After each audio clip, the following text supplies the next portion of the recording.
ఉన్నావు. మమ్మల్ని అందరినీ నీవే బలపరచు నాయనా.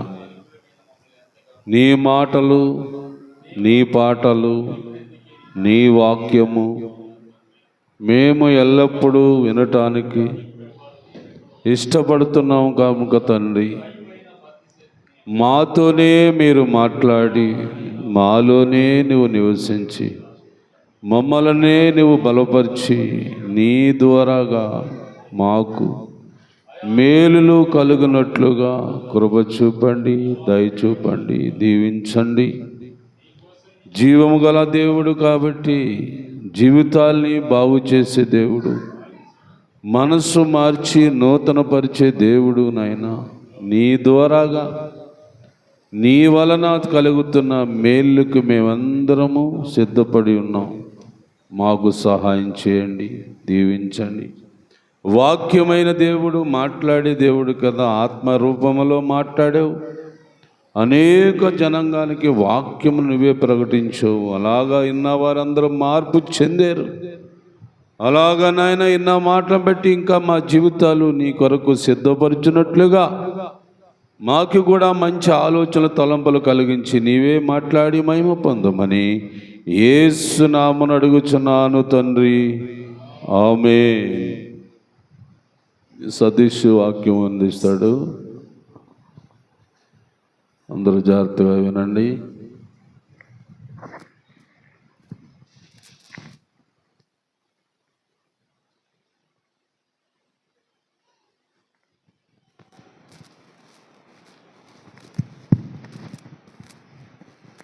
దేవుడి నామమున స్తోత్రం. ప్రభునందు కూడి వచ్చిన మీ అందరికీ హృదయపూర్వక వందనాలు. దేవుని యొక్క వాక్యం చదువుకుందాం. కొరింథీయులకు రాసినటువంటి మొదటి పత్రిక 14వ అధ్యాయము 39-40 వచనాలు కలిసి ఉన్నాయి. అందుట్లో మొత్తం కాదు కానీ చివరిలో ఒక లైన్ ఉంది, అది మాత్రమే మనం చదువుకుందాం. కొరింథీయులకు రాసినటువంటి మొదటి పత్రిక 14వ అధ్యాయంలో 40వ వచనమును, సమస్తమును మర్యాదగాను క్రమముగాను జరగనీయుడు. దేవునికి స్తోత్రం. మనము ఈ 40 దినాల యొక్క ఉపవాస కూడికలు ప్రారంభం నుండి నేటికి ఎన్నో రోజు జరుపుకున్నాం? 37వ రోజు. ఇంకెన్ని రోజులు ఉన్నాయి? ఇంకా 3 రోజులతో ముగించబడుతుంది. ఈ క్రమంలోనికి మనమందరం నడిపించబడటానికి దేవుడు మనకిచ్చినటువంటి అవకాశం. ఈ అవకాశంలోని ప్రతిరోజు కూడా దేవుడు మనకి ఏదో ఒక మాటను నేర్పిస్తూ ఉన్నాడు. ఏమండి? ఏదో ఒక విధంగా దేవుడు మనతో మాట్లాడుతూ ఉన్నాడు. మాట్లాడే ప్రతి మాట, వినబడుతున్న ప్రతి వాక్యము కూడా మన జీవితానికి అది ఎంతో అవసరమై ఉన్నదని దేవుడు మనలను ప్రేమించాడు. కాబట్టి ఈ రోజున మనం ఈ రీతిగా ఇక్కడ ఉండగలిగాం. ప్రతిరోజులు కూడా దేవుడి యొక్క కాపుదల మన మీద ఉంది. కాబట్టి ఏమండి, ఆయన సంఘంలో మనము చేరి ఉన్నాం. దేవుని యొక్క ప్రేమ, అనురాగం మన మీద లేకపోతే మనం ఎక్కడ ఉండేవారమో మనకు తెలియదు. ఏమండి, ప్రతి సంవత్సరమున ఈ 40 దినాల యొక్క ఉపవాస ప్రార్థనలు ఏర్పాటు చేయబడేటటువంటి దాని ఏమండి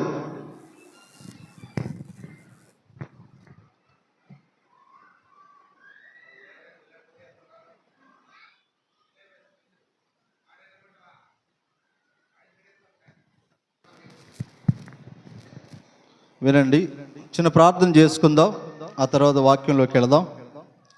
పరిశుద్ధుడైన దేవ, ప్రేమ కలిగిన తండ్రి, కృప కలిగిన ఆయన, నీ నామానికి స్తోత్రాలు. గతించినటువంటి దినములన్నీ నీ కృపాక్షేమములతో మమ్మల్ని ఎంతగానో బలపరిచి ఆదరించి నీ రెక్కల చాటున భద్రత ఇచ్చినందుకు వందనాలు. చదవబడినటువంటి లేఖనములోని విషయాలను మేము నాయన క్షుణ్ణముగా పరిశీలన చేయటానికి దేవా సిద్ధపాటు కలిగి ఉండగా తండ్రి, మీరే మాతో మాట్లాడి నీ ఆత్మ అభిషేకముతో మమ్మల్ని నింపి ఆత్మ సంబంధమైనటువంటి నాయన మనసు మాకు దయచేసి నీ పరలోక సంబంధమైన జ్ఞానముతో మమ్మల్ని నింపమని, బుద్ధియు వివేకముయు నాయన తండ్రి నీ సన్నిధానములో నీకు తగినటువంటి వారముగా ప్రవర్తించడానికి మీరు కృప చూపమని యేసుక్రీస్తు నామమును అడిగి ప్రార్థన చేస్తున్నాము తండ్రి, ఆమేన్. దేవునికి స్తోత్రం. ప్రభువు మనకి ఇచ్చిన ఈ అవకాశమును బట్టి ఒక చక్కటి ఆలోచన నేర్పుతూ ఉన్నాడు. ఏమిటయ్యా ఆలోచన అంటే, సమస్తమును మర్యాదగాను క్రమముగాను ఏం చేయాలి, జరుగుతుందిలే అని వదిలేయాలా? ఎవరో చేసుకుంటారులే అని విడిచిపెట్టాలా? కాదు. మనం అందరము కలిసి ఏం చేయాలి, మర్యాదగాను తర్వాత క్రమముగాను సమస్తాన్ని చక్కపరచాల.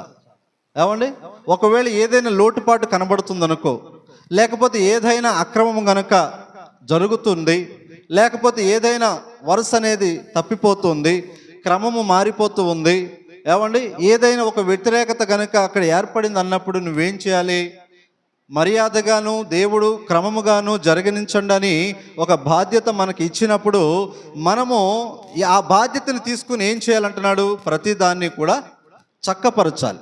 ఏమండి, గత బుధవారం మనం కొన్ని విషయాలు నేర్చుకున్నాం కదా. ఏం విన్నాం గుర్తుందా? మూడు విషయాలు. ప్రతి వానికి కూడా దేవుడు ఏం చేశాడు, వారి యొక్క క్రమాన్ని ఇచ్చాడు. వారి యొక్క క్రమమును బట్టి వాళ్ళు 2 విషయాలు కలిగి ఉండాలి. ఒకటి లోకమునకు వెలుగుగాను, రెండవది లోకమునకు ఉప్పుగాను ఉండాలి. ఈ 2 కూడా ఒక క్రమబద్ధమైనటువంటి విధానానికి తీసుకెళ్తాయి. ఏమండి, ఉప్పు అనేది ఉందనుకోండి, ఉప్పు లక్షణాలు ఏంటి?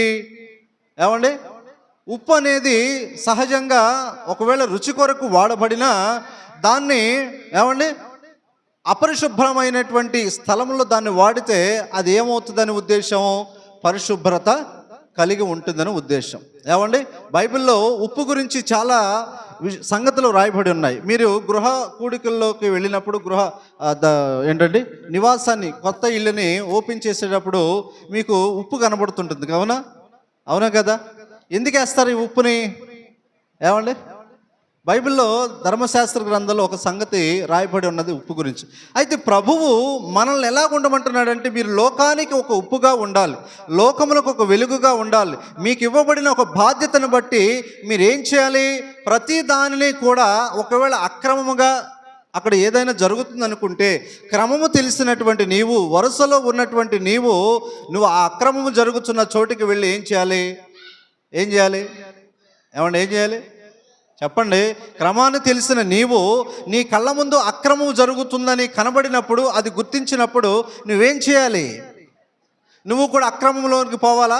నువ్వు కూడా నీ వరుసను మర్చిపోవాలా? నీ బాధ్యతను వదిలిపెట్టాలా?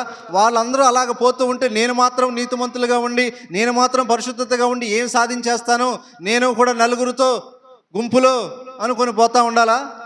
కాదు. ప్రభు ఏమన్నాడంటే, ఒక క్రమాన్ని నువ్వు పొందుకున్నావు, ఒక చక్కటి బాధ్యత కలిగి ఉన్నావు, దేవుడు నీకు ఇచ్చినటువంటి పనిని బట్టి నీవు నిర్ణయించబడ్డావు. కాబట్టి ఒకవేళ ఈ లోకంలో ఏదైనా నీ కంటికి ఒక అక్రమము జరుగుతుంది కానీ, లేక పాపపు సంబంధమైన మాటలు మాట్లాడుతున్న వారు కానీ, పాపపు ఆలోచనలు చేసేవారు కానీ, పాపపు క్రియలు చేసేవారు కానీ, లేక ఎవరైనా వీళ్ళు చీకటిలో ఉండిపోతున్నారు, వీరు ప్రభువుని తెలుసుకోకుండా వెలుగులోనికి రాకుండా వారి జీవితాన్ని నాశనం చేసుకుంటున్నారని ఒకవేళ ఎవరి గురించైనా నీకు ఒక ఆలోచన పుట్టినప్పుడు నువ్వేం చేయాలి? వారి దగ్గరికి వెళ్ళి వారిని ఒక క్రమంలోనికి నడిపించేటట్లుగా నువ్వు వారిని ప్రోత్సహించాలి. అందుకే ప్రభు అన్నాడు, సమస్తమును మర్యాదగాను క్రమముగాను జరగనీయండి అన్నాడు. ఇది ఎక్కడ జరుగుతుంది? ఇది ఎక్కడ జరగాలని ప్రభు ఆశించాడంటే, అదే కొరింథీ పత్రికలోని 14వ అధ్యాయంలోని, కొరింథీ పత్రికలోని 14వ అధ్యాయంలో 33వ వచనంలో చదవండి ఆ మాటని. కొరింథీ పత్రిక 14వ అధ్యాయం 33వ వచనము. అలాగే పరిశుద్ధుల సంఘములన్నిటిలో, ఏమండి ఏంటంట, పరిశుద్ధుల యొక్క సంఘములన్నిటిలో దేవుడు సమాధానమునకే కర్త గాని అల్లరికి కర్త కాడు. గమనించండి, నీ యొక్క బాధ్యత ఎక్కడి నుంచి ప్రారంభం అవ్వాలి? నువ్వు ఏ సంఘంలోనైతే ఉన్నావో ఆ సంఘంలోని దేవుడు నిన్ను ఒక క్రమబద్ధమైనటువంటి స్థితిలో, స్థానంలో పెట్టినప్పుడు ఆ బాధ్యత నువ్వు నెరవేర్చేవారుగా ఉండాలి. ఏమండి, అది ఎక్కడి నుంచి మొదలవ్వాలంటున్నాడు ప్రభు? సంఘంలో నుండి. ఎందుకు సంఘంలో నుండి దేవుడు కోరుకుంటున్నాడంటే, సంఘం అనేది దేవుడు ఇష్టపడినటువంటి సమాజం. ఏమండి, దేవుడు ఏర్పరచుకున్నటువంటి సమూహము, దేవునికి తగినటువంటి విధంగా ఏమండి నడిపించబడాలని అనేక మందిని పిలుచుకున్నప్పుడు, అనేక మందిని దేవుడు దర్శించినప్పుడు, అనేక మందిని దేవుడు ఏర్పాటు చేయాలనుకున్నప్పుడు, ఆ ఏర్పాటులో ఎవరైతే ఆ పిలుపు మేరకు గుర్తించిన వారై నడిపించబడతారో మొదటిగా వారితో దేవుడు అన్నాడు, పరిశుద్ధ సంఘములన్నిటిలో దేవుడు ఏం ఆశిస్తున్నాడు? సమాధానాన్ని కోరుతున్నాడు. ఎందుకని? ఆయన సమాధానానికి కర్త. ప్రభు గురించి ఒకవేళ నువ్వు చెప్పాలంటే ఏమిటయ్యా నువ్వు నమ్మిన నీ దేవుని యొక్క గుణ లక్షణాలు అని అడిగితే ఏం చెప్తావు? అయ్యా, నా దేవుడు సమాధానాన్ని కోరేవాడు, సమాధానమునే స్థాపిస్తాడు, సమాధానమును బట్టే నడిపించమని చెబుతూ ఉంటున్నాడు. ఆ క్రమాన్ని నేను కూడా కలిగి ఉండాలని ప్రభు తన యొక్క సమూహంలోనికి నన్ను చేర్చాడు, తన సంఘంలోనికి చేర్చాడు. అందుకే ఆ బాధ్యత కలిగిన వారమై మనం ఎప్పుడు కూడా ఏం చేయాలి? సమస్తమును మర్యాదగాను క్రమముగాను జరిగించాల. అక్రమముగా మనం ఉండకూడదు. మనం నమ్మిన దేవుడు దేనికి సంబంధించిన వాడు? సమాధానానికి కర్త. మరి నీ దేవుడు సమాధానానికి కర్త అయినప్పుడు, ఆయన దగ్గర ఉన్నప్పుడు నీవు ఎలా ఉండాలి? సమాధానంగానే వెళ్ళాలి. అక్రమాన్ని కోరుకోకూడదు. అపరిశుభ్రతని కోరుకోకూడదు, అపవిత్రను తగిలించుకోకూడదు, పాపిష్టి క్రియలు, పాపిష్టి మాటలు, పాపిష్టి చూపులు, పాపిష్టి ఒక సహవాసాల్లోకి మనం పోకూడదు. ఎందుకని? ప్రభు యొక్క పిలుపు మేరకు ఏర్పరచబడ్డాం, ప్రభు యొక్క రక్తంలో కడగబడుతున్నాం, ప్రభు యొక్క పరిశుద్ధతలోనికి ఒక గొప్ప స్థానాన్ని మనం కలిగి ఉన్నాం, ప్రభు యొక్క వెలుగులోనికి, జీవంలోనికి మనము నడిపించబడుతున్నాము. కాబట్టి మన జీవితాలు ఎల్లప్పుడూ కూడా క్రమముగానే ఉండాలి, మర్యాదగానే ఉండాలి, గౌరవంగానే ఉండాలి, అవహేళనగా ఉండకూడదు, అవమానంగా ఉండకూడదు. అర్థమవుతుందా? ఒకవేళ నీ కంటి ఎదుట ఏదైనా ఒకవేళ అవమానకరమైన, అక్రమమైన కార్యం జరుగుతున్నప్పుడు దాన్ని సరిచేసేవారిగా మనము ఉండాలి. సరిచేసేటువంటి నీవే కనుక అక్రమంలోకి పోతే ఏమవుతావు? ఉంటాడా ఎవరైనా సరిచేసేవాడు? ఉండడు. అపోస్తుల కార్యంలోని ఒక సంగతి ఉంది, అపోస్తుల కార్యంలోని ఒక సంఘటన జరుగుతూ ఉంది. అదేంటో మనము చూద్దాము. అపోస్తుల కార్యములు 6వ అధ్యాయము చూడండి. అపోస్తుల కార్యములు 6వ అధ్యాయము, అపోస్తుల కార్యములు 6వ అధ్యాయము ప్రారంభం నుండి చదువుకుందాం. ఆ దినములలో శిష్యుల సంఖ్య విస్తరించుచున్నప్పుడు అనుదిన పరిచర్యలో తమలోని విధవరాండ్రను చిన్నచూపు చూచిరని హెబ్రీల మీద గ్రీకు భాష మాట్లాడే యూదులు సనుగసాగిరి. ఇక్కడ ఏం జరుగుతుందంటే, ఒక సంఘం ఉంది, శిష్యులతో సమకూర్చబడినటువంటి ఒక సంఘం ఉంది. ఈ సంఘంలోనికి అనేక మంది చేర్చబడ్డారు, అనేకులు ప్రభుని నమ్ముతూ ఉన్నారు, అనేకులు ప్రభు యందు విశ్వసిస్తూ ఉన్నారు, అనేకులు వారి జీవితాన్ని ప్రభు వైపు త్రిప్పుతూ ఉన్నారు. ప్రభు యొక్క వెలుగులోనికి, జీవంలోనికి నడిపించబడాలని, పరిశుద్ధత కావాలనుకొని అనేకులు చేర్పించబడుతూ ఉంటే ఆ సంఘంలోని ఒక వివాదం ఏర్పడింది, ఒక గలిబిలి ఏర్పడింది. ఎవరి నిమిత్తం గలిబిలి అంటే, భర్తలు లేనటువంటి స్త్రీలు ఉన్నారు ఆ సమాజంలో, ఆ సంఘంలో. అయితే వారిని చులకనగా చూస్తూ ఉన్నారు, వారిని పెద్దగా పట్టించుకుంటలేదు, వారిని అవమానంగా మాట్లాడుతూ ఉన్నారు. ఈ విషయం ఎవరికి తెలిసింది? సంఘం మీద నాయకులుగా, పెద్దలుగా ఉన్నటువంటి వారికి తెలిసింది. వాళ్ళు వచ్చి వాళ్ళు ఏం మాట్లాడుతున్నారో చూద్దాము. 2వ వచనము. అప్పుడు 12 అపోస్తలులు తమ యొద్దకు శిష్యుల సమూహమును పిలిచారు. ఎవరిని పిలిచారు? శిష్యులు పిలిచారు. ఎవరు వాళ్ళు? యేసు ప్రభు యొక్క 12 మందికి, యేసు ప్రభుకి 12 మంది శిష్యులు ఉన్నారు. అయితే ఈ 12 మంది ద్వారాగా అనేకులు శిష్యులుగా తయారు చేయబడ్డారు. తయారు చేయబడినప్పుడు ఒకానొక సంఘంలోనికి ఒకానొక సమయమందు అల్లరి జరుగుతూ ఉందన్నమాట కొంతమందిని బట్టి. ఇది యేసు ప్రభు యొక్క శిష్యులుగా ఉన్నటువంటి అపోస్తలులకు తెలియపరచబడినప్పుడు వారి దగ్గర ఎవరైతే శిష్యులుగా చేరి ఉన్నారో వారిని పిలిచారు. పిలిచి ఏం మాట్లాడుతున్నారు? మేము దేవుడి వాక్యము బోధించుట మాని ఆహారము పంచిపెట్టుట యుక్తము కాదు అంటున్నారు. అంటే ఇక్కడ ఆ సందర్భం దేని గురించి వచ్చింది? ఏమండి, ఆ వివాదం దేని గురించి వచ్చింది? అక్కడైతే ఆహారం గురించి వచ్చింది, ప్రారంభంలో విధవరాండ్రుల గురించి వచ్చింది. అంటే భర్తలు లేనటువంటి వారిని సరిగా పట్టించుకోకపోవటం, లేకపోతే వారికి ఏదైనా వసతులు కల్పించకపోవటం, లేకపోతే వారికి ఏదైనా ఏమండి ఆధారం లేదు కదా, వారికి మన సంఘమే ఆధారము, మనమే వారికి భోజనం పెట్టాలనే ఉద్దేశంతోటి ఏమండి అపోస్తలులు ప్రారంభించినటువంటి పరిచర్య కాలము గడిచే కొద్దీ ఏమైపోతుంది? స్వార్థాలు పెరిగిపోయేసరికి ఏమండి పరిచర్య అనేది అక్రమంలోకి పోయింది, తప్పుదో పట్టింది. చేయరానేటువంటి పనులు జరగడానికి అవకాశాలు ఏర్పడ్డాయి.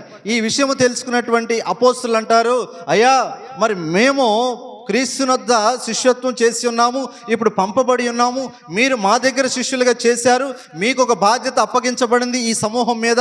మరి అలాగా బాధ్యత అప్పగించబడినప్పుడు ఏం జరుగుతుంది? మాకు వినబడినటువంటి దాన్ని బట్టి మీరు ఏం చేస్తున్నారు? నిన్నటి దినాన మేము ఒక పని నిమిత్తం వెళ్ళినప్పుడు దారి మధ్యలో ఒక సేవకుడు మాకు ఎదురయ్యి జరిగినటువంటి రకరకాల పరిస్థితులు చెప్తున్నాడు. ఎవరైనా బాధ్యత తీసుకుంటున్నారంటే తీసుకుంటలేదని చెప్తున్నారు. మరి ఎందుకు ఇంతమంది ఉన్నారంటే దానికి సమాధానం లేదు. ఎక్కడున్నారు వీళ్ళు? సమాజంలో ఉన్నారా? కాదు, దేవుని సంఘంలో ఉన్నటువంటి వారే. దేవుని యొక్క సంఘము దేనికి ఏమండి సాదృశ్యంగా కనబడుతుంది? దేవుని యొక్క సమాధానానికి భూలోకంలో సాదృశ్యంగా కనబడుతుంది దేవుని యొక్క సంఘము. మరి అలాంటి దేవుని యొక్క నామాలతో పిలువబడుతున్నటువంటి సంఘంలోనికి ఏం ఉండాలంటున్నాడు ప్రభువు? క్రమం ఉండాలి, మర్యాద ఉండాలి. ఏమండి వాటిని జరిగించడం కొరకు ప్రతి ఒక్కరు కూడా సమాధానముతో మెలగాలి అన్నాడు. అది ఒకరి వల్ల అవుతుందా? ఏమండి ఒకరు సమాధానంగా ఉండి సంఘం అంతా గలిబిలిగా ఉంటే సాధ్యమవుతుందా? అవదు.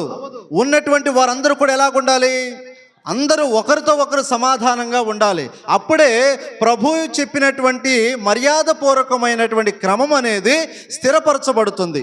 అపోస్తలుల ద్వారాగా ఏమండి నిర్ణయించబడినటువంటి ఒక సమూహాన్ని ఎవరు పట్టించుకుంటలేదు. ప్రజలైతే ఉన్నారు, జనులైతే వస్తున్నారు ఆ సంఘానికి కానీ ఆ మందిరానికి కానీ క్రమాన్ని కలిగి ఉండేవారు ఎవరు కూడా కనబడట్లేదు. మర్యాదగా జరిగించేవారు ఎవరు కూడా కనబడట్లేదు. దానిని విలువను కాపాడుకునేవారుగా ఎవరు కూడా పెద్దగా చర్యలు తీసుకుంటలేదు. అపోస్తలులు అన్నారు, అయ్యా ఎంతకాలం మాత్రం మీతో మేము ఉండగలుగుతాము? ఎంతకాలం మేము మాత్రం మీకు చెప్పగలుగుతాము? మీరు శిష్యులు అయ్యారు కాబట్టి, మీరు తర్ఫీదు పొందినవారు కాబట్టి మీకు ఒక బాధ్యత ఉందని మీకు మీరే ఆ సంఘం మీద ఏమండి సమాధానం ఉండేటట్లుగా చూసుకోండి అని అపోస్తలులు వారితో మాట్లాడారు. ఏమండి నీవు కూడా మనము ఆలోచించాలి. ఈ సంఘంలోనికి వచ్చావంటే నీదొక బాధ్యత ఉందనుకోవాలి. అంతేగాని సంఘానికి సేవకుడు ఉన్నాడులే, ఆయన చూసుకుంటాడులే, నాతో ఏముంది అని అనుకోకూడదు. ఇక్కడ అందరూ కలిసి చేస్తేనే దేవునికి మహిమ జరుగుతుంది. అదవుతుందా? ఎప్పుడు కూడా ఒక సేవకుడు ఉన్నాడంటే ఆ సేవకుడి యొక్క బాధ్యత ఏంటి? దేవుడి యొక్క ప్రేరేపణ బట్టి ఏ మాటలైతే తెలియపరచమని దేవుడు ఆలోచనిస్తాడో దానిని మాత్రమే తెలియపరచగలడు.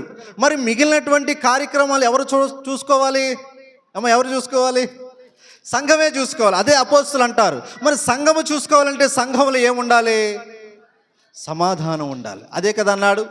ఏ సంఘమైతే సమాధానాన్ని కలిగి ఉంటుందో, సమాధానకర్త అయినటువంటి దేవుణ్ణి ఆధారం చేసుకుని ఉంటుందో ఆ సంఘాన్ని ఏమన్నాడు? పరిశుద్ధ సంఘం అన్నాడు.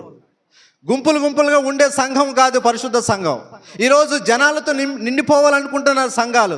అది కాదు. సంఘము దేనితో నింపబడాలి? సమాధానముతో నింపబడాలి, క్రమముగా నింపబడాలి. ఏమండి మర్యాదను ఒకరినొకరు గౌరవించుకొని, ఒకరినొకరు ఆలింగనం చేసుకొని, ఒకరినొకరు పలకరించుకొని, ఒకరితో ఒకరు ముచ్చటించుకొని, ఏమండి ఒకరి యొక్క క్షేమాన్ని గురించి మాట్లాడుకునేటువంటి సంఘాన్ని మాత్రమే దేవుడు ఏమన్నాడు? పరిశుద్ధ సంఘం అన్నాడు. ఒకవేళ దేవుడు ఆశించినటువంటి విధంగా గనుక సంఘం లేకపోతే అది 100 మంది ఉన్నా, 1000 మంది ఉన్నా, 2000 మంది ఉన్నా, లేక 1,00,000 మంది ఉన్నా ఉపయోగము లేదు. ఏమండి సంఘం ఎప్పుడూ కూడా సమాధానాన్ని కోరాలి. అల్లరికి అవకాశం ఇవ్వకూడదు. అల్లరి సంబంధమైన క్రియలు కనుక చేస్తే దేవుడు ఉంటాడు అక్కడ? ఉండడు. అల్లరితో కూడినటువంటి ఆటపాటలు దేవుడు దేంతో పోల్చాడు? పాపం అన్నాడు. ఏమండి శరీర కార్యాల్లో అల్లరితో కూడినటువంటి ఆటపాటలు ఉన్నాయి. శరీర కార్యాలు అంటే పరిశుద్ధమైనవా, పవిత్రమైనవా? ఎలాంటివి? పాపపు సంబంధమైన క్రియలు. అల్లరి అనేది మనం చేయకూడదు. అల్లరు ఏమండి, అల్లరి అంటే ఎవరు చేస్తారు? చిన్నపిల్లలు చేస్తారు. వారికి తెలుసా? వారికి తెలియదు, వాళ్ళని వదిలేయాల. కానీ ఇప్పుడు అల్లరి ఎక్కడికి వెళ్ళింది? పిల్లల్లోకి కాదు, పెద్దల్లోకి వెళ్ళింది. ఇప్పుడు గలిబిలు ఏర్పడిపోతున్నాయి సంఘాల్లో. సమాధానానికి అవకాశం ఉండట్లేదు.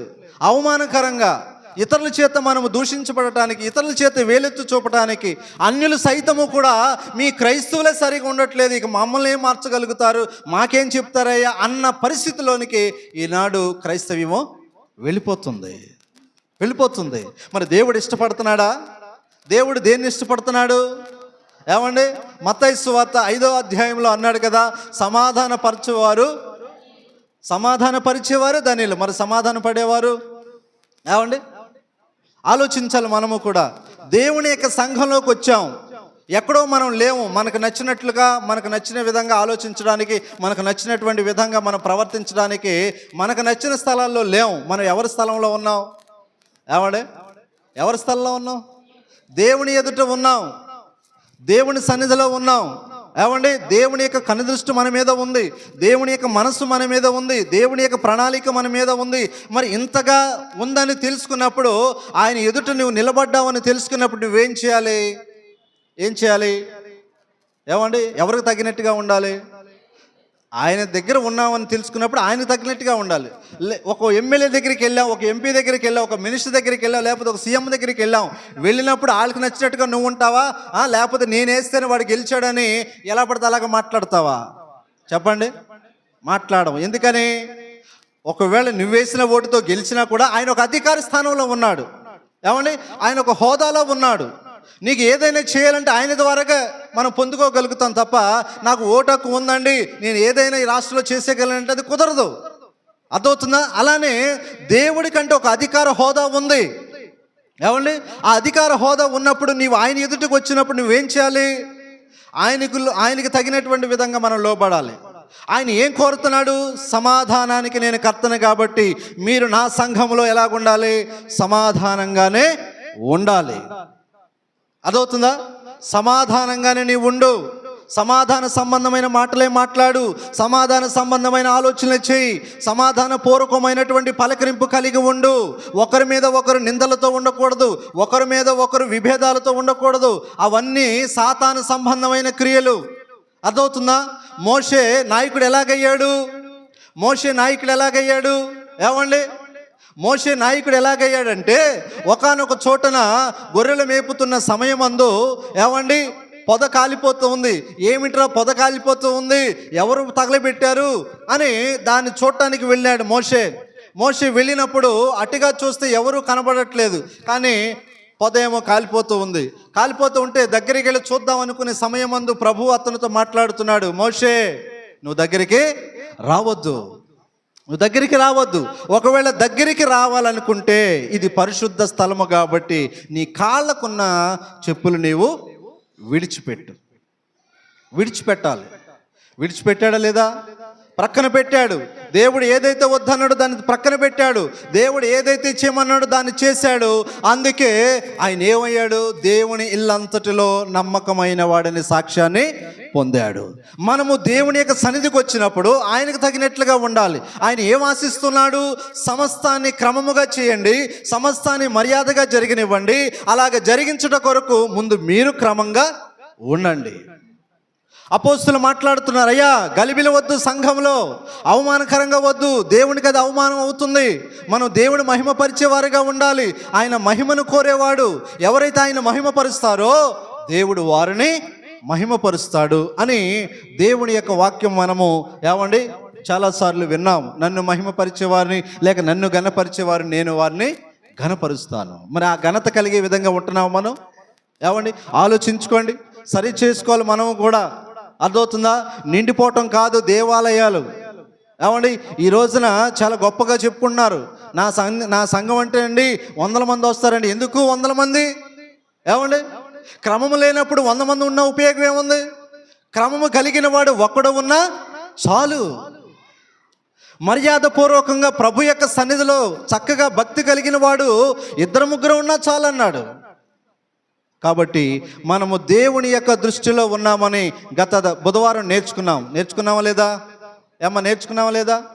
నిర్గమాకాండం తీయండి, నిర్గమాకాండం తీయండి.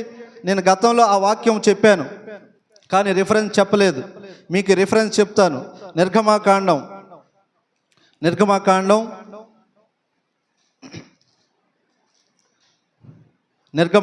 23వ అధ్యాయము 20వ వచనం చదవండి. నిర్గమాకాండము 23వ అధ్యాయము 20వ వచనం చదువుకుందాం.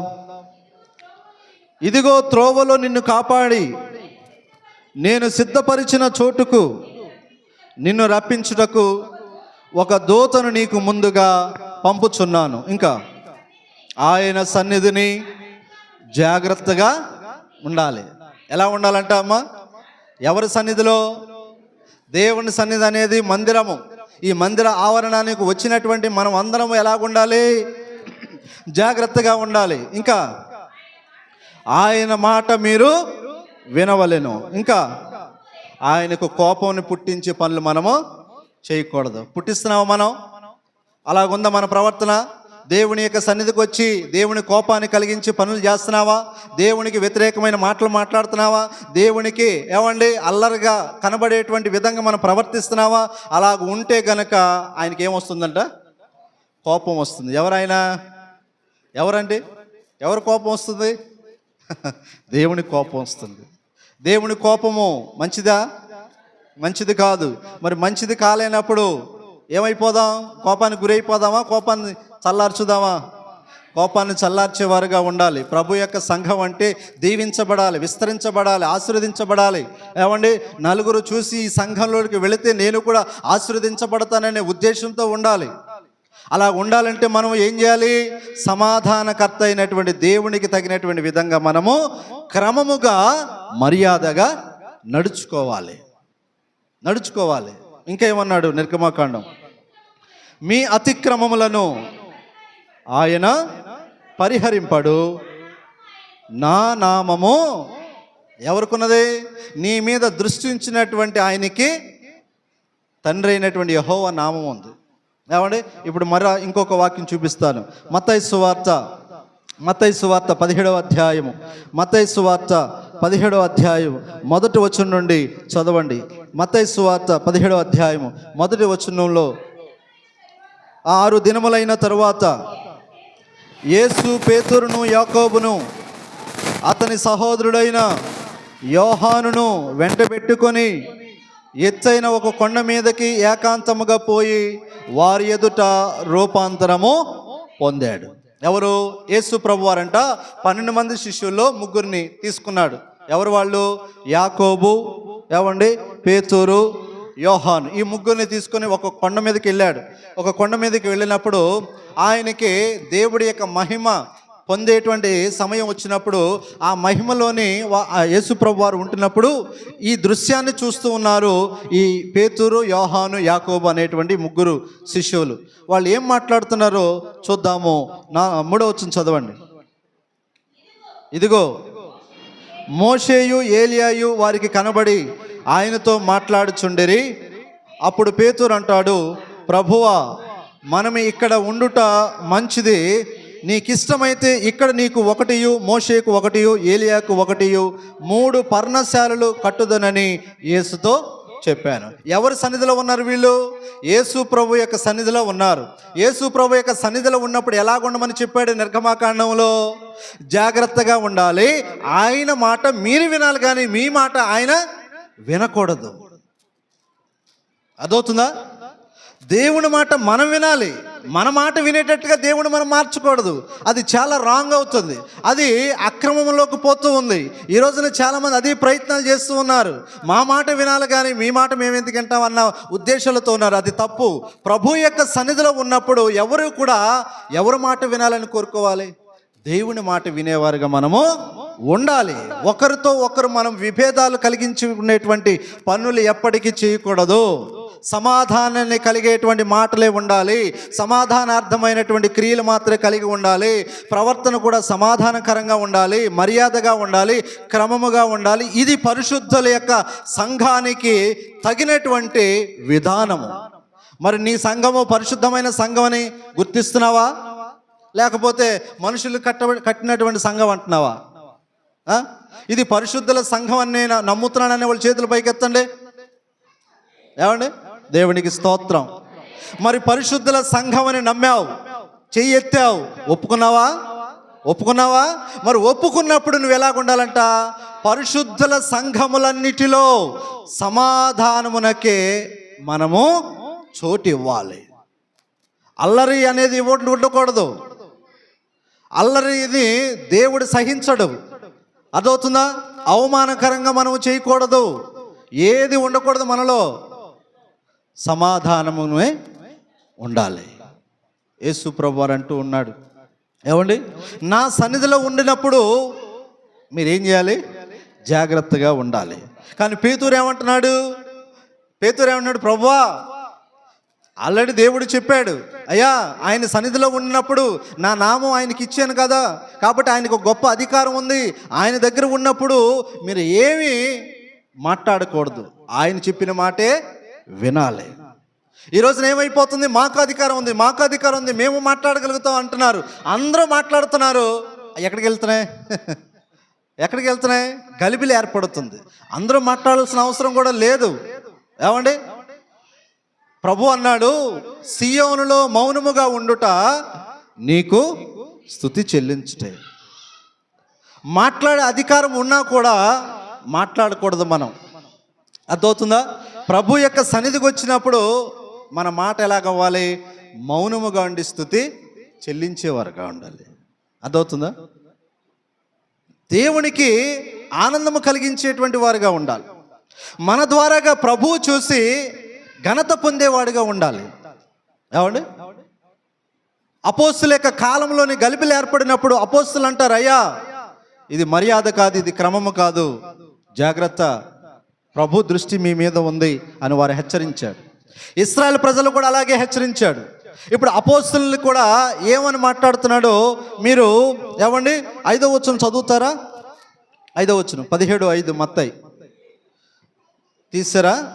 నేను చదువుతాను, వినండి. అతడు ఇంకను మాట్లాడుచుండగా, ఇదిగో ప్రకాశమానమైన ఒక మేఘము వారిని కమ్ముకొనెను.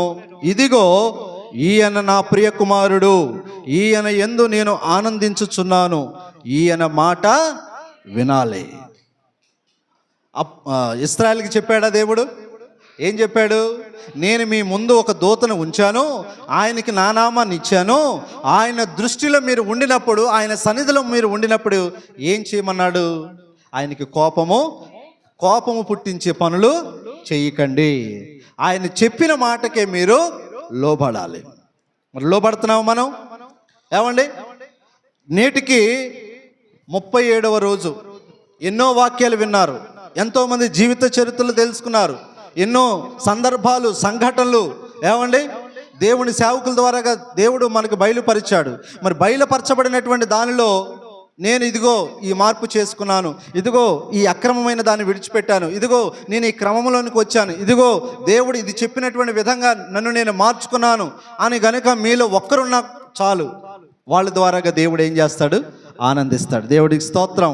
ప్రభు అదే అంటున్నాడు, సమాధానము కలిగినటువంటి సంఘంలో ఉన్నటువంటి వారు ప్రభు యొక్క మాటకు విలువిచ్చేవారుగా ఉండాలి, ఆయన మాటకు లోబడేవారుగా ఉండాలి. ఇదిగో పేతురుతో అంటున్నాడు, పేతురు నువ్వు తొందరపడి మాట్లాడొద్దయ్యా, నువ్వు ఎవరి సన్నిధిలో ఉన్నావో ఆలోచించుకో, నువ్వు ఎవరి ముందు ఉన్నావో ఆలోచించుకో, నీ మీద ఎవరి దృష్టి ఉందో ఆలోచించుకో, నీ మీద ఎవరి యొక్క మనసు నిలబెట్టబడిందో ఆలోచించుకో. అది గుర్తించుకొని ఆయన సన్నిధి ఏంటో నువ్వు తెలుసుకున్న వారిమై నువ్వేం చేయాలి? ఆయన మాటే నువ్వు వినాలి. ఈరోజు అలాగా లేదు, క్రైస్తవ్యంలో అలాగ ఉండట్లేదు. ఎవరికి నచ్చిన పాటికి వారు మాట్లాడటం, ఎవరికి తోచినటువంటి విధంగా వారు ఏమండి మాకు అధికారం ఉంది, మేము మాట్లాడగలం, తప్పు. అది ఉండటం వల్లే సమాధానం పోతుంది. అదవుతుందా? అల్లరి ఏర్పడుతుంది, గలిబిలి ఏర్పడుతుంది, విభేదాలు ఏమండి వివాదాలు. ఆ వివాదం కాస్త ఎక్కడికి పోతుంది? ఒకరిని ఒకరు చంపుకునే పరిస్థితులకు పోతుంది. తెలుసా మీకు? ఏమండి సంఘంలోనికి చేర్చబడిన వారు ఆయుధాలు పట్టుకొని తిరుగుతున్నారు. ఏం పట్టుకొని తిరుగుతున్నారు? పేతురు కూడా ఏం పట్టుకొని తిరిగాడు? యేసు ప్రభు వెంట వెళ్ళినటువంటి 12 మంది శిష్యుల్లో ఎవరి దగ్గర ఆయుధాలు లేవు, కానీ పేతురు దగ్గర మాత్రం ఇంత పెద్ద కత్తి ఉంది. దేనికి ఉంది? ఎందుకు ఉండాలి కత్తి నీకు? సమాధానకర్త అయినటువంటి దేవుని వెంబడిస్తున్న నీవు కత్తులు పట్టుకొని కటారులతోటి వెంబడించాల్సిన అవసరం ఉందా? అమ్మా, ఎవరు అవి కలిగి ఉంటారు? ఆ ఆయుధాలు ఎవరు కలిగి ఉంటారు? ఎవడో లోకరీతి సంబంధమైన వాడు అల్లరితో చెడగొట్టే మనసుతోటి వివాదాలు పుట్టించాలని ఆలోచనతోటి ఒకడు పొడుచుకోవడానికి ఆలోచన కలిగిన వాడైతే ఆయుధాలు కలిగి ఉంటాడు. కానీ యేసు ప్రభు ఎలాంటి వాడు? సమాధానకర్త. సమాధానకర్త అయినటువంటి యేసు ప్రభుని నమ్మినటువంటి వారుగా, ఆయన వెంబడించేటువంటి వారుగా, ఆయన సంఘంలో చేర్చబడినటువంటి వారుగా, ఆయన ఎదుట నిలవబడినటువంటి వారుగా మన దగ్గర కత్తులు కటార్లు ఉండొచ్చా? మరి ఏముండాలి? నువ్వు ఎవరినైతే వెంబడిస్తున్నావో ఆయనలో ఏ గుణం అయిందో ఆ గుణాన్ని నీవు కలిగి ఉండు. మనం ఎవరిని వెంబడిస్తున్నావు? నేను యేసు ప్రభుని వెంబడిస్తున్నా అన్న వాళ్ళ చేతుల పైకి ఎత్తండి. ఎందుకు ఎత్తారు తెలుసా? మీరు ఒప్పుకున్నారు, మీరు మాట ఇచ్చారు ప్రభువుకి. మీరు ప్రభువుకి మాట ఇచ్చారు, నేను యేసు ప్రభుని వెంబడిస్తున్నాను. నా యేసు ప్రభు సమాధానకర్త, అల్లరిని కోరుకోడు, అపవిత్రతను కోరుకోడు. పరిశుద్ధత కలిగిన దేవుడు పరిశుద్ధతగానే జీవించమని చెబుతాడని మనం ఒప్పుకున్నప్పుడు నీ దగ్గర ఏం కలిగి ఉండాలి? సమాధానం ఉండాలి. పేతురు, నీ కత్తిని తీసుకుని వెళ్ళి వరలో పెట్టు. కత్తి పట్టుకున్నవాడు కత్తితోనే నశిస్తాడు. మా దగ్గర ఎక్కడ ఉన్నాయండి కత్తులు అంటావా? మన మాట చాలు కత్తిలాగా ఉంటుంది. ఇప్పుడు ఎలా ఉంటుంది మన మాట? కత్తిలాగా ఉంటుంది. మన దగ్గర ఏం ఆయుధాలు ఉండాల్సిన అవసరం లేదు, మన మాటే కత్తిలాగా ఉంటుంది ఇప్పుడు. అందుకే ఇప్పుడు ఆ కత్తిలాగా ఉండే మన మాటను ఏం చేయమన్నాడు ప్రభు? ఒకవేళ కత్తి పట్టుకుంటే మాత్రం నువ్వు కత్తితోనే నశిస్తావు. అంటే దాని అర్థం ఏంటి? నీ నాలుకని కత్తిగా చేసుకుని ఎదుటోళ్ళని గుచ్చేటువంటి మాటలు మాట్లాడుతున్నావు. ఆ మాటల వల్ల రేపటి రోజున నీకే తిరిగి వస్తాయి. అందుకే నీదంటూ ఏదైనా, నీ సొంతదంటూ ఏదైనా ఉందంటే దాన్ని విడిచిపెట్టు, ప్రభువుకు లోబడు, ప్రభు సన్నిధిలో ఉండు, ప్రభు ఆశించిన విధంగా ప్రవర్తించు. ప్రభు అన్నాడు, సమస్తమును మర్యాదగాను క్రమముగాను జరిగించనియండి అన్నాడు. ఏమిటి మర్యాద, ఏమిటి క్రమము? చెప్పండి అమ్మా. మర్యాద ఏంటి, క్రమం ఏంటి? సమాధానముతో నడిపించబడటమే మర్యాద. ప్రేమ కలిగి ఉండటమే క్రమము. ప్రభు యొక్క సన్నిధిలో దేవునికి తగినటువంటి విధంగా ప్రవర్తించడమే దేవుడు ఆశించినటువంటి విధానం. ఆ విధానంలోనికి మనం ఎల్లప్పుడూ కూడా లోబడేవారుగా ఉండాలంటున్నాడు. ఇంకేమన్నాడు? ఈయన మాట వినుడని ఒక శబ్దము ఆ మేఘంలో నుండి పుట్టెను. శిష్యులు ఈ మాట విని బోర్లపడి మిక్కిలి భయపడ్డారు. ఏమయ్యారంట వాళ్ళు? భయపడ్డారు. ఉన్నదా భయం? భయం లేక ఇలాగ ఏడుతుంది క్రైస్తవ్యం. భయం లేకపోవటం వల్లే చెప్పుకుంటున్నాం మనం. నాలో ఆత్మ ఉంది అంటున్నాము, నేను భక్తి కలిగిన వారిని అంటున్నాము. ప్రభు సన్నిధి అంటే కోసేసుకుంటామండి, రక్తాలు వచ్చేటట్టుగా అని అనుకుంటాం. ఏముందిరా నీలో? ఏది నీ గుణం ఏది? భక్తి కలిగిన వారు అని చెప్పుకుంటున్నావు, ఆత్మ కలిగిన వారు అని చెప్పుకుంటున్నావు. మరి ఇలాగ చెప్పుకున్నప్పుడు ఆత్మఫలాలేయి ఉన్నాయా? ఎక్కడ పడితే అక్కడికి గొడవలు పెడతావు, ఎక్కడ పడితే అక్కడ వివాదాలు ఏర్పడతావు. పైకేమో నాలో ఆత్మ ఉంది, దేవుడు నాకు ఆత్మతో బలం ఇచ్చాడు అంటావు. ఆత్మఫలాలు ఏంటో తెలుసా? ఆ ఆత్మ పొందుకున్న వారు తెలుస్తుందా ఈ రోజున? ఆత్మఫలాలు ఏంటి? 9 ఉంటాయి. మరి ఆత్మ పొందుకున్న వాళ్ళు ఆత్మ సంబంధమైన ఫలాలు కనబడాలా, లేకపోతే వ్యతిరేకమైన ఫలాలు కనబడాలా? ఇప్పుడు నేను ఆత్మతో నింపబడ్డానని చెప్పుకున్నప్పుడు నన్ను గమనించినటువంటి మీకు ఏ ఫలాలు కనబడాలి? ఆత్మ ఫలాలు కనబడాలి. నేనేమో ఎక్కడ పడితే అక్కడ గొడవలు పెట్టేసి వాళ్ళ మీద వీళ్ళకి చెప్పి వీళ్ళ మీద వాళ్ళకి చెప్పి గందరగోళం సృష్టిస్తే నేను ఆత్మ కలిగిన వాడిని అవుతానా? చెప్పుకున్నా మాత్రం అలాగ గుర్తిస్తారా? గుర్తించరు. తప్పు. ఈ రోజున దేవుని యొక్క ఫలాలు ఫలించకపోయినా ఏం చెప్పుకుంటారు? మాలో ఆత్మ ఉంది, దేవుడు మాకే ఆత్మనిస్తున్నాడు, దేవుడు పరిశుద్ధాత్మ మాకు మాత్రమే ఇచ్చాడని చెప్పుకుంటున్నావు. అది చాలా ప్రమాదకరమైన పరిస్థితి. అది దేవుని పరిశుద్ధాత్మ పొందుకున్న వాళ్ళు ఏం కనబడాలి? ఆత్మ ఫలాలు కనబడాలి. అవి కనబడట్లేదంటే నీలో ఏ ఆత్మ ఉన్నట్టు?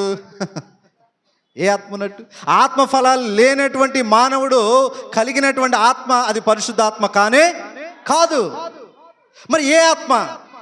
ఏదో ఆత్మ, దురాత్మ కావచ్చు, భ్రమపరిచే ఆత్మ కావచ్చు, మోసగించే ఆత్మ కావచ్చు, ఏమండి మనుషులను మాయ చేసే ఆత్మ కావచ్చు. పరిశుద్ధాత్మ తగిన గుణాలను మనము కలిగి ఉంటేనే దేవుని ఆత్మ మన మీద ఉన్నట్టు. అదవుతుందా? ఈరోజు చాలామంది అది చెప్పుకుంటున్నారు. ఏమండి ఆలోచిద్దాం. దేవుడు దేన్ని కోరుతున్నాడు? క్రమాన్ని కోరుతున్నాడు, మర్యాదను కోరుతున్నాడు. ఏమిటి క్రమము మర్యాద అంటే? సమాధానంగా మనము ఉండాలి. ఇంకేమన్నాడు చూద్దాం. ఇంకేమి దేవుడు తెలియపరిచాడు? అమ్మ ఒక్క నిమిషం ఉండండి. ఇంకా దేవుడు ఏం చెప్పాడో మనము ఏమండి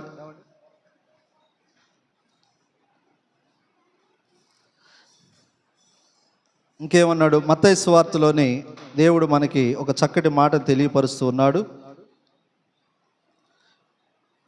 కనికరమునే కోరుచున్నాను కానీ బలిని నేను కోరట్లేదని ఒక మాట దేవుడు తెలియపరుస్తాడు.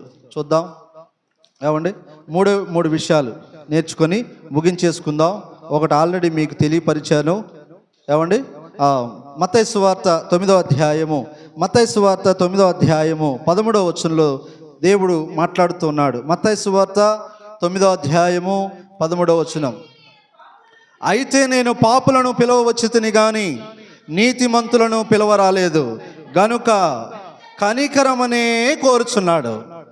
ప్రభు ఏం కోరుతున్నాడు? మొదట ఏం కోరాడు?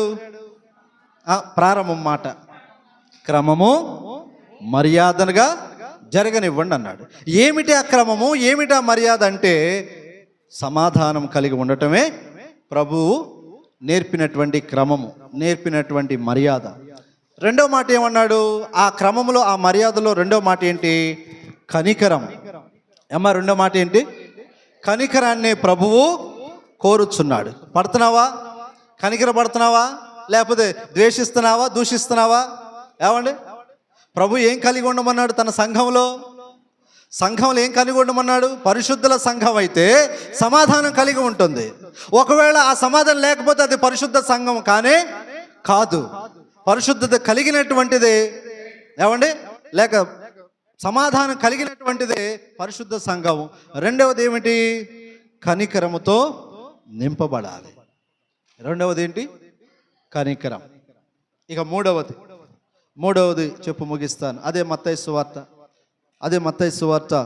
6వ అధ్యాయము, మత్తయి సువార్త 6వ అధ్యాయం 33వ వచనం చదువుకుందాం.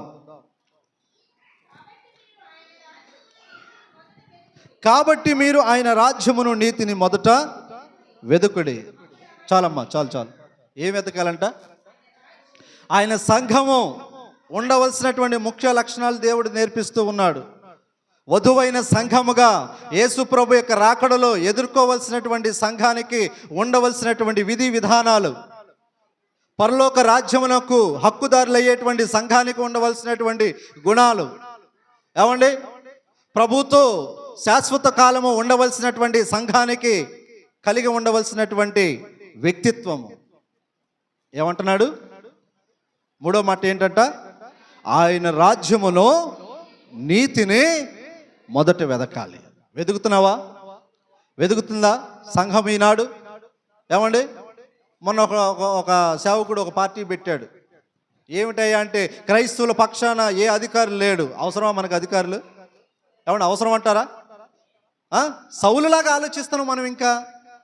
ఏమండి సౌలులాగా ఆలోచిస్తున్నాం మనం ఇంకా. ఏ సౌలులాగా? ఇశ్రాయేలుకు మొదట రాజు అయినటువంటి సౌలులాగా ఆలోచిస్తున్నాం. అప్పుడే వచ్చాడు దావీదు వచ్చాడు. సౌలు ఏం ఆలోచిస్తున్నాడు? ఇంతమంది శత్రువులతో ఎవడు యుద్ధం చేయగలడు, ఎవడని మనుషుల్ని వెతుకుతున్నాడే తప్ప అరే దేవుడు ఉన్నాడు రా, ఆయన మీద ఆధారపడదామని కనీసమైన ఆలోచన చేయట్లేదు. కానీ దావీదు ఏమన్నాడు? ఎతికాడా మనుషుల్లోనే? నాకు ఎవడు సపోర్ట్ చేస్తాడో, నా గురించి ఎవడు మాట్లాడతాడో అని వెతికాడా దావీదు? ఎవరినన్నాడు? యుద్ధము యెహోవాదే అన్నాడు. యుద్ధము యెహోవాదే అన్నాడు. అంత గొప్ప దేవుడు నీకున్నప్పుడు మనుషుల్లో నాకు అధికారులు ఉంటే బాగున్ను, నా తరపున మాట్లాడేవాడు ఉంటే బాగున్ను. అవసరం ఇవన్నీ? అసలు అలాగ కోరొచ్చా మనం? అలాగ ఆశించవచ్చా? ఏమో చెప్పండి. ఆశించకూడదు, అవసరం లేదు. నీ పక్షాన దేవుడు ఉన్నాడని గుర్తించు. నువ్వు మనుషుల్లో వెతుకుతున్నావంటే దాని అర్థం ఏంటి? నువ్వు ఇంకా దేవుని మీద ఆధారము పడలేనట్టు.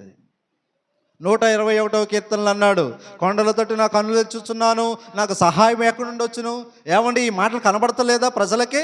క్రైస్తవ్యానికి ఈ మాటలు తెలియటం లేదా? ఏమండి, ఎవరి వల్ల సహాయం కలుగుతుంది? యెహోవా వలనే సహాయం కలుగుతుంది అన్నాడు. యెహోవా మాత్రమే తన పక్షాన, ఏమండి, తను నమ్మినటువంటి బిడ్డల పక్షాన నిలబడతాడని పూర్వం నుండి మన పితరులతోటి మాట్లాడాడు, నేటి కాలంలో మాట్లాడుతున్నాడు. కానీ మరలా ఎక్కడ దూరుతున్నాం? మరలా అక్కడికే వెళ్తున్నాం. ఆ సౌలాగే మళ్ళీ తయారవుతున్నాం. సౌలు ఒకానొక సమయం మందు, ఏమండి, మంత్రసాలను వెళ్ళగొట్టాడు. కర్ణ పిశాచము అంటే శకునాలు చెప్పేటువంటి వారిని వెళ్ళగొట్టాడు. ఉండకూడదు నా దేశంలో నన్ను అన్నాడు. మళ్ళీ ఎక్కడికి వెళ్ళాడు ఈ సౌలు? మళ్ళీ అక్కడికి వెళ్ళాడు. ఏదైతే వద్దనుకున్నాడో, వద్దన్నటువంటి వారిని పోగొట్టుకున్నాడో తన దేశంలోంచి, లేక తొలగించాడో, మరలా ఎవరి దగ్గరికి వెళ్ళాడు? వాళ్ళ దగ్గరికి వెళ్ళాడు. వాళ్ళ దగ్గరికి వెళ్ళి వాళ్ళ సలహాలు అడుగుతున్నాడు. అసలు నిన్ను రాజుగా నియమించింది ఎవరు? ఆ కర్ణ పిశాచ, ఆ మంత్రసాన, ఆ శకునం చెప్పేవాళ్ళ, ఆ లోకస్తుల? కాదు కదా. ఎవరు నిన్ను రాజుగా చేసింది? దేవుడు కదా నిన్ను రాజుగా చేసింది. దేవుడు కదా నిన్ను ఎంపిక చేసింది. ఎక్కడో గాడిదలు కాచుకున్న వాడిని నిన్ను తీసుకొని వచ్చి సింహాసనం మీద కూర్చోబెట్టింది దేవుడు కదా. మరి అప్పుడు నువ్వు ఎవరి వైపు చూడాలి? మరి మనం ఎటువైపు చూస్తున్నాం? ఎవరి మీద దృష్టి పెడుతున్నాం? ఎవరి గురించి ఆలోచిస్తున్నాం? అవసరం మనకి? ఏమండి, నిన్ను పిలుచుకున్నది దేవుడు, నీ కొరకు ప్రాణం పెట్టింది దేవుడు, నీ దోష పాపములన్నింటినీ కడిగివేసింది దేవుడు. మరి ఆయన నమ్మవలసిన వాడివి, ఆయన నమ్మవలసినటువంటి దానివి ఎక్కడ మాట్లాడుతున్నావు? ఏం మాట్లాడుతున్నావు? గమనిస్తున్నావా? నీవు గుర్తిస్తున్నావా? ఒకవేళ నీవే అధికారం అవ్వాలని అనుకుంటే ప్రభువు చూసుకుంటాడు. ఎవరు చూసుకుంటారు? మనం ఏం ఆశించాల్సిన అవసరం లేదు. ఏమండి, మీకు ఒక విషయం చెప్తాను. కాంగ్రెస్ పార్టీలో మన తరపున మాట్లాడినటువంటి ఒక ఆయన ఉన్నాడు. క్రైస్తవుల పక్షాన మాట్లాడినటువంటి ఒక ఆయన ఉన్నాడు. ఆయన క్రైస్తవుడు కాదు. ఆయన క్రైస్తవుడు కాదు. మల్లికార్జున ఖర్గే అనేటువంటి ఒక ఆయన. విన్నారా ఎప్పుడైనా ఈ పేరు? విన్నారా? చూసే ఉంటారు. కాంగ్రెస్ సీనియర్ నాయకుడు. పార్లమెంట్లోని, ఏమండి గమనించండి, ఎందుకు చెప్తున్నానో మీరు బాగా అర్థం చేసుకోండి. పార్లమెంట్లోని క్రైస్తవుల మీద మణిపూర్లో దాడులు జరిగాయి, ఒక్కళ్ళు పట్టించుకుంటలేదు.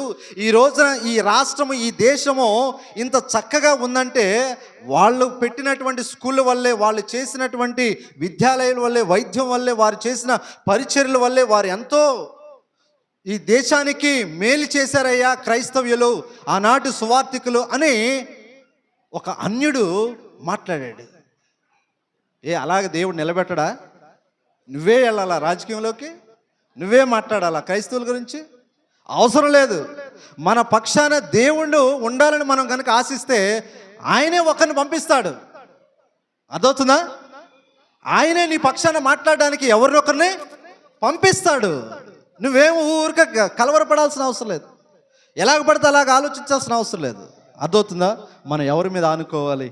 దేవుని మీద ఆనుకోవాలి. ప్రభువా, నీ మాట వినటానికి నేను సిద్ధపడ్డాను, నీ ఆలోచన నిమిత్తమే, నీ పిలుపు మేరకే, నీ ఏర్పాటులోనికి, నీ సన్నిధికి వచ్చాను అని ఆయన మీద ఆనుకోవాలా. ఏమండి, సంఘానికి ఉండవలసినటువంటి లక్షణాలు నేర్పించాడు. ఏం చేయాలంట? క్రమముగాను మర్యాదగాను జరగనియాడు. ఏమిటి ఆ క్రమము, ఏమిటి ఆ మర్యాద అంటే, ఒకటి సమాధానము, రెండవది కనికరము, మూడవది ఆయన రాజ్యాన్ని మనము వెతకటం. ఈ లోకంలో అధికారాలు కాదు మనకు, అధికారాలు కాదు మనం ఆశించవలసి, ఈ లోకంలో సంపదలు కాదు, ఈ లోకంలో ఆస్తిపాస్తులు కాదు. ఏమండి, ఒకవేళ అవి నీకు అవసరమని ప్రభు అనుకుంటేనంట ఆయనే నీకు ఇస్తాడు. అదే రాశాడు అక్కడ, ఆయన రాజ్యములో నీటిని మొదట మీరు వెదుకుడి, అప్పుడు అవన్నీ మీకు అనుగ్రహించబడతాయి అంటున్నాడు. అంటే అర్థం ఏంటి? నీకు అవసరమైతే ప్రభువే తెచ్చిస్తాడు. నువ్వేం పరిగెత్తాల్సిన అవసరం లేదు. ప్రభువే నీ కాళ్ళ దగ్గరికి తీసుకొని ఎవరొకరి ద్వారాగా సహాయాన్ని నీకు పంపిస్తాడు. ఒక అనాథాశ్రయం ఉన్న సరుకులన్నీ అయిపోయాయి. వండుకోవటానికి ఆహార పదార్థాలు లేవు. చూస్తే అనాథ పిల్లలు ఎక్కడికి వెళ్ళి ఆహారం తీసుకురావాలన్న భయంతో ఏం చేయాలో ఆ వాటిని తెలియక, అయ్యా మనం దేవుని మీద ఆధారపడ్డాము, దేవుడే మనకి ఏదో ఒక పోషణ ఇస్తాడు. ఇంతకాలము ఈ పోషణ మనం తిన్నాము, ఇక ముందు కూడా దేవుడు ఇస్తే తిన్నాము, లేకపోతే పస్తులు ఉందామని ఆ అనాథ ఆశ్రమంలో పిల్లలకు చెప్పాడు. ఆ ఆశ్రయానికి పెద్ద ఆయన చెప్పి వాళ్ళతోటి ప్రార్థన చేపిస్తున్నాడు. ఈయన వాళ్ళతో కలిసి ప్రార్థన చేస్తూ ఉన్నారు. ప్రభువా, ఇంతకాలం పోషించావు, ఇక నీ ఇష్టం, నువ్వు పోషించాలనుకుంటే పోషించు, నువ్వు ఎవరి దగ్గర పంపించాలనుకుంటే పంపించని అందరూ కలిసి ప్రార్థన చేస్తూ ఉంటే వెంటనే తలుపు శబ్దం వినబడింది. తలుపుని కొట్టిన శబ్దం వినబడింది. వెంటనే వెళ్ళి డోర్ తీశాడు. డోర్ తీస్తే ఆ ఆశ్రయం ముందు పెద్ద పెద్ద ఆఫీసర్లు ఉన్నారు, ఆర్మీ ఆఫీసర్లు ఉన్నారు. ఎందుకు వచ్చారు అంటే వారు ఏదో ఒక మీటింగానికి వెళుతూ ఉన్నారు. ఒక ప్రోగ్రాంకి వాళ్ళు వెళ్తూ ఉండగానే ఏమండి వారు ఆ ప్రోగ్రాంలో వాళ్ళ కొరకు ఆహార పదార్థాలని వండుకొని తీసుకెళ్తూ ఉన్నారు. సడన్గా ప్రోగ్రాం క్యాన్సిల్ అయిందంట. క్యాన్సిల్ అయితే ఈ ఆహారం ఎందుకు వృధాగా పాడు చేయటం అని వారు ఊర్లో వెతికితే ఈ అనాథాశ్రయం ఉందని ఎవరో చెప్తే తీసుకొని వచ్చి ఆ బిడ్డలకి ఎవరు పంపించినారు చెప్పండి? వీళ్ళు ఏమైనా వాళ్ళకి తెలుసా? వాళ్ళు ఏమైనా వీళ్ళకి తెలుసా?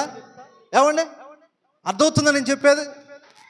ప్రభు మీద మనం ఆనుకుందాం. ప్రభు యొక్క దృష్టి మన మీద ఉంది. ప్రభు ఏమైనా తక్కువ చేస్తాడా? చేయడు. ఈ 40 దినాల్లోని దేవుడు నాకు ఇది నష్టపరిచాడని ఎవరైనా చెప్పగలుగుతారా? చెప్పండి, ఉన్నారా మీరు ఎవరైనా? ఏమండి, ఈ 40 రోజులు ప్రార్థన రావడం వల్ల నాకు నష్టం జరిగిందని వాళ్ళు చేతుల పైకి ఎత్తండి. లేరు. అంటే అర్థం ఏంటి? మనము ఆయన సన్నిధి కలిగి ఉంటే మన అవసరతలను ఆయనే తీరుస్తాడు. అందుకని మనము ఆయనకు లోబడాలి, ఆయన మాట వినాలి, ఆయన చెప్పిన విధంగా మనం నడుచుకొని ప్రవర్తించాలి. 3 విషయాలు. 1 సమాధానం కలిగి, 2వది కనికరం, 3వది ఆయన రాజ్యాన్ని వెదికేవారుగా మనము ఉంటే ప్రభువే మనలను నడిపిస్తాడు. అలాగ దేవుడు మనలందరినీ దీవించి ఆశ్రయించి నడిపించునుగాక. మీ అందరికీ మరొకసారి ప్రభు పేరట వందనాలు.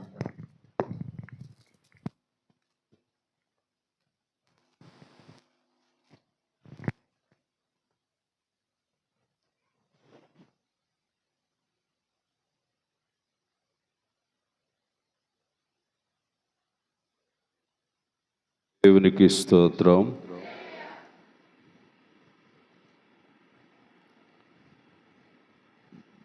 దేవుడు మనందరితో మాట్లాడిన మాట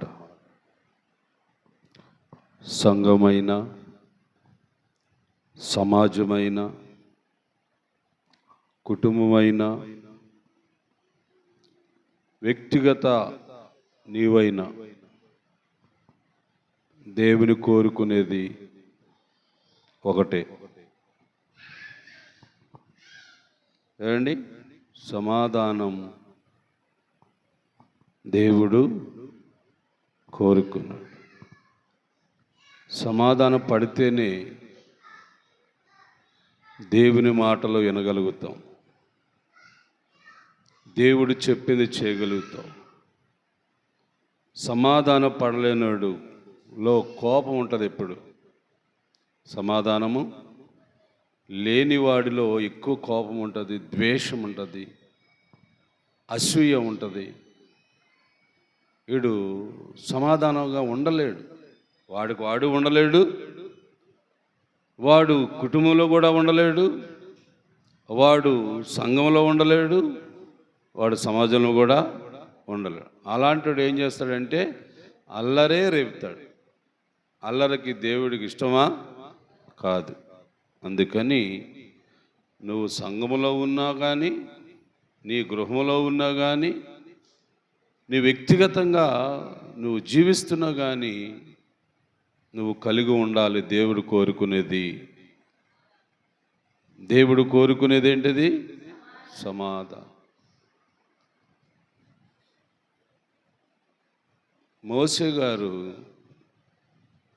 ఐగుప్తు దేశంలో ఉన్నప్పుడు ఎలా ఉండేవాడు తెలుసా? చాలా కోపంతో ఉండేవాడు. కోపంతో ఉండబెట్టి కదా ఒకరిని కొట్టి చంపేశాడు. సమాధానం ఉందా? లేదు. కోపం ఉన్నవాడు అంతే ఆపనలు చేస్తాడు. ఇంకే మంచి చెడ్డ చూడడు. చంపేస్తాడు మనుషుల్ని, పొడిచేస్తాడు మనుషుల్ని. మళ్ళీ ఆడు తప్పించుకో పారిపోవడానికి ప్లాన్ చేసుకుంటాడు, నేను చేయలేదు అన్నట్లుగా. ఇది గమనించాలి మీరు. ఆ రోజు సమాజంలో మోసే గారు చాలా కోపంతో ఉండేవాడు. ఆ కోపం ఏం చేసిందంటే మరొక వ్యక్తిని కొట్టి చంపేసింది. పారిపోయాడు. మిద్యాను యాజకుడి దగ్గరికి పారిపోయాడు. అక్కడ పంచన చేరాడు. ఆయన గొర్రెలు కాయరా, గొర్రెలు మేపరా అని పని అప్పచెప్పాడు. పని అప్పచెప్పిన తర్వాత ఆ గొర్రెలను కొండ మీదకి తీసుకెళ్ళాడు. ఆ కొండ అవతలే దేవుని యొక్క సన్నిధి ఉంది. అదే పొద. ఇదిగో అక్కడ నేర్చుకున్నాడండి. ఎవరో ఇంత కోపంతో ఉన్నవాడు అయినప్పటికి కూడా, ఇంత అసూయతో మత్సరంతో ఉన్నవాడు కూడా దేవుడి యొక్క సన్నిధికి వెళ్ళిన తర్వాత ఆ కోపాన్ని విడిచిపెట్టాడు. ఇక మనుషుల్ని చంపడానికి మోసే గారు ఇష్టపడలేదు. అలాగా కొన్ని సంవత్సరాలు, కొన్ని రోజులు గడిచిపోతున్నాయి. దేవుడు మోసేతో మాట్లాడిన సందర్భము అహరోనుకు తెలిసింది, మిరియాముకు కూడా తెలిసింది. దేవుని మాట ఆలకించిన వాళ్ళు సమాధానం వచ్చేసింది. కానీ మరలా ఇప్పుడు కోపగించే వాళ్ళు ఎవరో? అహరోను, మిరియాము. మోసేను గురించి చెడుగా మాట్లాడుతున్నారు వాళ్ళు. మోసేను గురించి చెడుగా మాట్లాడుతున్నారు. ఆ మాటలు దేవుడు ఆలకించి, మీ ముగ్గురు గుడారం నాకు రండి అని దేవుడు పిలిచాడు. పిలిచి అక్కడ ఏం చెప్పాడు దేవుడు వాళ్ళతోనంటే, మీరెందుకు మోసే గురించి చెడుగా మాట్లాడారు అంటే, నీలో ఏముంటే చెడు మాట బయటకు వచ్చింది? ఏమా, ఓ మనుషుడు చెడు మాట మాట్లాడుతున్నాడు అనుకుందాం. నేనే చెడు మాట మాట్లాడుతున్నాను. చెడు మాట మాట్లాడే నాలో ఏమి నువ్వు గమనిస్తావు?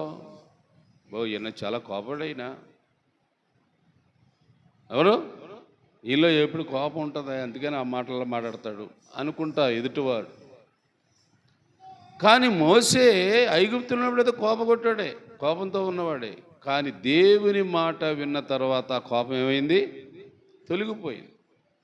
ఇక మిరియాము ఏమన్నా బాధపడట్లేదు, అహరోను ఏమన్నా బాధపడట్లేదు. ఒకవేళ బాధపడేవారు ఉన్నారంటే ఎవరున్నారు? దేవుడు ఉన్నాడు.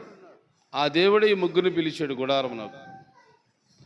నా సేవకుడైన మోసే గురించి మీరు ఎందుకు ఇలాగా చెడు వ్యసనంతో చెడు ఆలోచన చేస్తున్నారని వాళ్ళిద్దరిని గద్దించాడు. అవునా? మనం కూడా కోపగొట్టడమే. మీరేమో కానీ నానైతే చాలా కోపం ఉండేది, నాకు చాలా కోపం. కానీ ఆ కోపం ఏమైందో మరి అది దేవునిగా తెలియాలి. సేవకు వచ్చిన తర్వాత, ఈ పరిచర్యకు వచ్చిన తర్వాత నాలో కోపము నూరంతులుగా ఉండేది, కానీ దాని అలా అలా దేవుడు తగ్గించాడు. ఎవరేమనుకున్నా నాకు వినపడదు. ఎవరు ఏమనుకున్నా నాకు మాత్రం వినపడదు.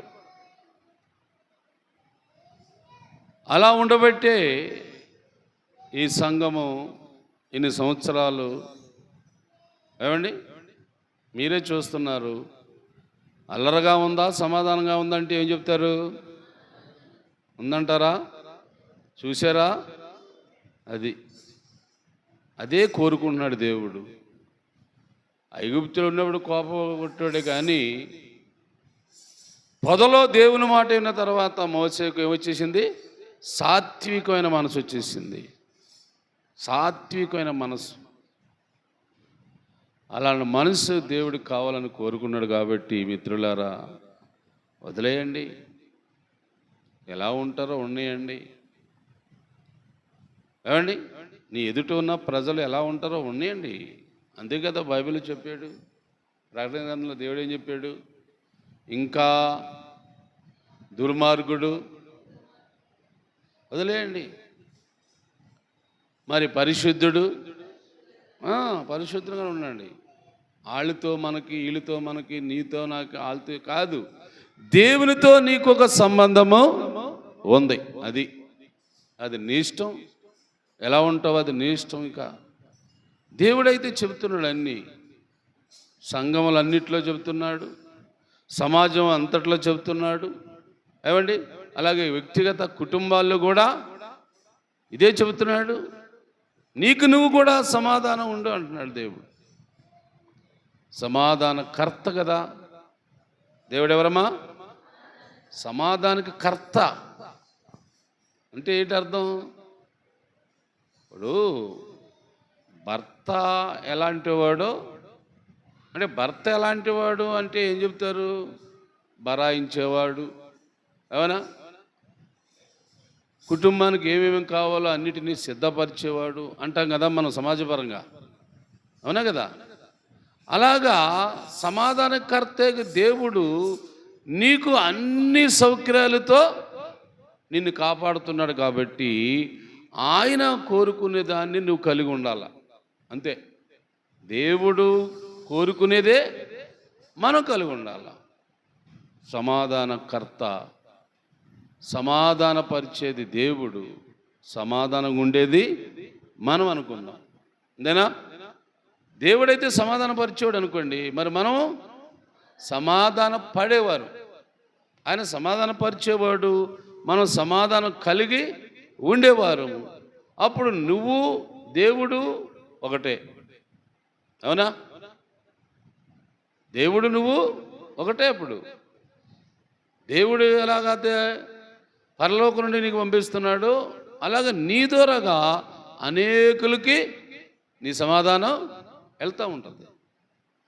అందుకే సమాధానం ఉన్న చోటే అభివృద్ధి ఉంటుందండి. సమాధానం కలిగి ఉన్న చోటే ప్రేమలు ఉంటాయండి. సమాధానం ఉన్న చోటే మంచితనం పెరుగుతూ ఉంటుందండి. సమాధానం లేకపోతే మనుషులు మాట్లాడుకుంటారా బాబు? మాట్లాడుకోరు. గొడవలు వచ్చేస్తాయి, అల్లరి రేగుతూ ఉంటుంది. ఇంకా ఏది తిన్నా వంట పట్టదు. అర్థమవుతుందా? దేవుడు కోరుకునేదైనా నువ్వు అదే కోరుకోవాలా. నీవైనా నేనైనా ఎవరైనా సరే సమాధాన పడి ఉండాలా. అది దేవునికి ఇష్టమైన కార్యం, అది దేవుడు మెచ్చుకునే కార్యం. అది ప్రసంగం ఏం చేయట్లేదు, కానీ ఆ సమాధానం గురించే దేవుడు ఒక ఆత్మ ప్రేరేపిస్తుంది. ఇదే మీరు కలిగి ఉండండి. మీ కుటుంబంలో మీరు, మీ పిల్లలతో మీరు, మీ ఇంటి వారితో మీరు, ఏమండి ఏం కలిగి ఉండాలా? చెప్పండి అందరు గట్టిగా. ఇది కానీ లేకపోతే నువ్వు చాలా నష్టపోతావు, చాలా నష్టపోతావు. ఇప్పుడైతే నష్టం కనపడదు నీకు, ఇప్పుడైతే నష్టం కనపడదు. భవిష్యత్తులో నువ్వు పొందే నష్టము నువ్వు ఊహించలేనంత పెద్ద ఘోరమైన నష్టము జరగబోతుంది. ఎవరికి? సమాధానం లేకుండా ఉన్నారు చూడండి ప్రజలు, వాళ్ళకి. ఎవరైనా, నేనైనా, నువ్వైనా, ఇంకెవరైనా సమాధానం కోరుకోకపోతే చాలా చాలా పెద్ద నష్టం ఉంది. అది ఇప్పుడు కాదు నీకు, అది ఇప్పుడు కానే కాదు. కొద్ది రోజులు, కొద్ది నెలలు, కొన్ని సంవత్సరాలు గడిచిపోతాయి చూడు, అప్పుడు తెలుస్తుంది దేవుడా ఇంతగానా ఈ మాట గురించి ఇంత గట్టిగా చెప్పాడు. నేను సమాధాన పడకపోవడం వల్ల దేని పోగొట్టుకున్నాను, ఏమి కోల్పోయాను, సమాధానంగా ఉండకపోవటం వల్ల నేను ఏమి తిన్నా నాకు వంట పట్టలేదేంటి, అప్పుడు నువ్వు బాధపడవలసి వస్తుంది. మిత్రులారా, జాగ్రత్తగా వినండి, వాక్యానికి అనుకూలంగా ఉండండి. దేవుడిచ్చిన మాటను బట్టి మీరు కూడా ఒకరితో ఒకరు ఆ? ఒకరితో ఒకరు ఆ? సమాధానం చాలా ముఖ్యమైనది. సమాధానపరిచేవారే భూలోకమును స్వతంత్రించేసుకుంటారు. సమాధానపరిచేవారే దేవునికి కుమారులు అయిపోతారు. సమాధానం కలిగి ఉంటే నీలో సంతోషం పొంగుతుంది. గలతీ పత్రిక 5:22 చదువుతున్న కింద ఉంటుంది కదా, ఏమండి? సమాధానము, దీర్ఘశాంతము, దయాళత్వము, మంచితనము, ఏమండి? ఈ గుణాలన్నీ అందులో ఉన్నాయి. సమాధానం వెనకున్నాయన్నీ. ఒక్క సమాధానంగా నువ్వు కలిగి ఉంటే ఎన్ని ఫలాలమ్మ నీలోని, ఎన్ని గొప్ప వరాలు నీలోని. సమాధానం పడకపోతే ఎంత నష్టమో చెప్తాను. అది కూడా ఉంది బైబిల్లో. సమాధానం పడకపోతే ఆ వ్యక్తి పడే నష్టం కూడా బైబిల్లో ఉంది. అవునా? సమాధానం పడ్డాడా సౌలు రాజు? ఎవరితో సమాధానం పడలేకపోయాడు? ఏమ్మా? ఎవరితోని సమాధానం లేదు అడిగి. దావీదుతో సమాధానం లేదు, వాడు కొడుకు అవును యోనాతానుతో సమాధానం లేదు, ఇశ్రాయేలు ప్రజలు వారితో సమాధానం లేదు. ఈడంతటి ఈడే గర్వించి నేనే మనగాడును, నేనే చేసింది కరెక్ట్ అనుకొని ఏదేదో చేసుకెళ్ళిపోతున్నాడు. కానీ ఎవరితో సమాధానం? మరి ఏం కోల్పోయాడు చెప్తారు ఇప్పుడు చెప్పండి అమ్మా. రాజ్యం కోల్పోయాడు, దేవుని ఆత్మను కోల్పోయాడు, ఇంకా కుటుంబాన్ని, కుమారుని కోల్పోయాడు, ఇంకా ఒక్క మాట చెప్పాలంటే తనకు వచ్చే మేలన్నిటినీ నీకు కూడా అదే గతిగానే వస్తుందేమో, జాగ్రత్త. అందుకే సమాధాన పడండి, సమాధానంగా ఉండండి. దేవుడు మంచివాడు, నీకు నాకు మేలు చేసేవాడు. నువ్వు ఎంత అల్లరగా ఉంటావో భూలోకంలో అంతా నీకు నష్టమే. సౌలులాగా అయిపోతాం, పిచ్చోళ్ళు అయిపోతాం, దురాత్మ వచ్చేస్తుంది. ఇక అడవులాంటి తిరగాల, ఊరంటి తిరగాల, నిలకడ ఉండదు నీకు. దయించి దేవుడు కోరిన మాటని ఒక్క మాటే సమాధాన పడడం చాలు. దాని వెనకాల అన్నీ వచ్చేస్తూ ఉంటాయి నీకు. కనికరం వచ్చేస్తుంది, దయ వచ్చేస్తుంది, అన్నీ వచ్చేస్తూ ఉంటాయి. ఒక్క సమాధానం అనే మాటను మీరు ఏమండి గట్టిగా పట్టుకోండి. ప్రసంగం పెద్దదేం కాదు, కానీ ఒకే ఒక మాట, సమాధానం, సమాధానం, సమాధానం. అల్లరికి దేవుడు కర్త కాదు అనే మాట విన్నారు. అల్లరిగా ఉండకండి, అల్లరి చేసేవారితో తిరగకండి, అల్లరిగా ఉన్న చోటుకి వెళ్ళకండి.